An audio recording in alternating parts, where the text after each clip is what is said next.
At this time, I invite our children to come forward to gather around if you haven't already, and want us to think about what today is. So today is the day we celebrate Pentecost. And Pentecost is a really special day in the church. Does anyone know what Pentecost is? See, Pentecost isn't as popular as Christmas or Easter, but it's still a really big day for us. All right, so what do these look like? Could we maybe see them on top of the candle floating around? They are my best attempt at fire. And so they also make a really cool sound, kind of like wind blowing through the leaves. And so we're going to use this to kind of help our story today. So Jesus died and he was raised.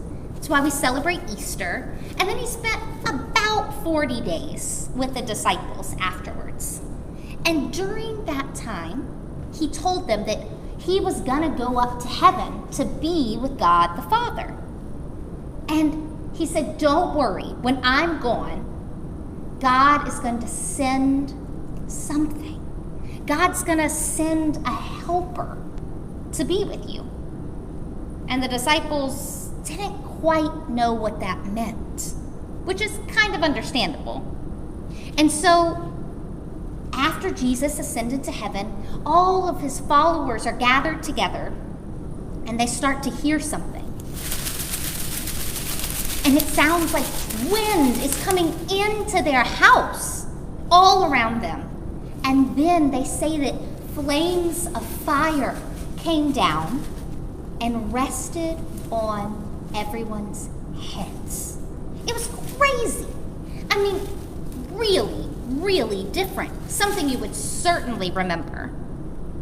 And then these people, they had different cultures and different religions, but they all started speaking in a way that everyone understood each other. The Spirit brought people together. And so it got me thinking about one of my favorite stories.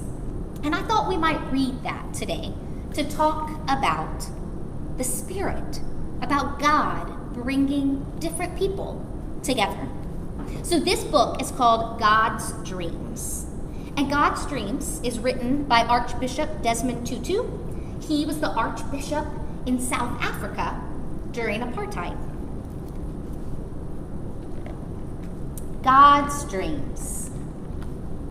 Dear child of God, what do you dream about in your loveliest of dreams? Do you dream about flying high or rainbows reaching across the sky? Do you dream about being free to do what your heart desires? Or about being treated like a full person, no matter how young you might be? Do you know what God dreams about? If you close your eyes and look with your heart, I'm sure, dear child, you will find out. God dreams about people sharing. God dreams about people caring.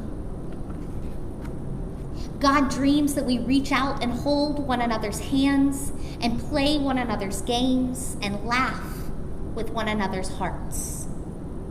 But God does not force us to be friends or to love one another.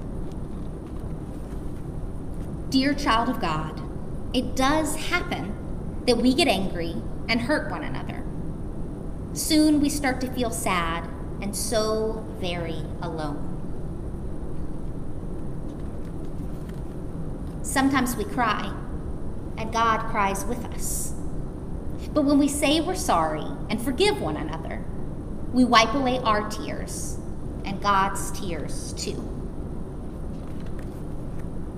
Each of us carries a piece of God's heart within us. And when we love one another, the pieces of God's heart are made whole. God dreams that every one of us will see that we are all brothers and sisters. Yes, even you and me, even if we have different mommies and daddies or live in different far away lands. even if we speak different languages or have different ways of talking to God, even if we have different eyes or skin color, even if you are taller and I am smaller, even if your nose is little and mine is large.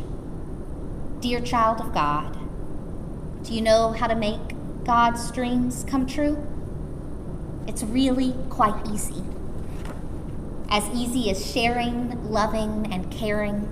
As easy as holding, praying, and laughing.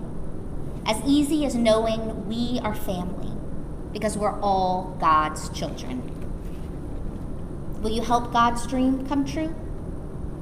Let me tell you a secret. God smiles like a rainbow when you do. This is one of my favorite books. And today, as we think about what it means in Pentecost, when people of all different cultures and all different languages came together as one under the Spirit, it gives us a lot to be thankful for. And so I thought, instead of closing in our traditional prayer way with our hands together and repeating after me, I thought we might close with a prayer that's more of a song. So do you know the song, I've got the joy, joy, joy, joy down in my heart? Yeah? Okay, so we're going to sing that, but we're going to kind of mix up the words a little. We're going to say we've got the Holy Spirit down in our heart. And I am going to use my flames. Adam called them my fire pom-poms. But can you make your own? So look, we've got fingers that are fire flames. And so we're going to get those out, and we're going to make our fire burn while we sing our song as our prayer to God. So, here we go. I've got the Holy Spirit down in my heart. Where? Down in my heart. Where? Down in my heart. I've got the Holy Spirit down in my heart. Down in my heart to stay. Or we might say on Pentecost, down in my heart today. Amen.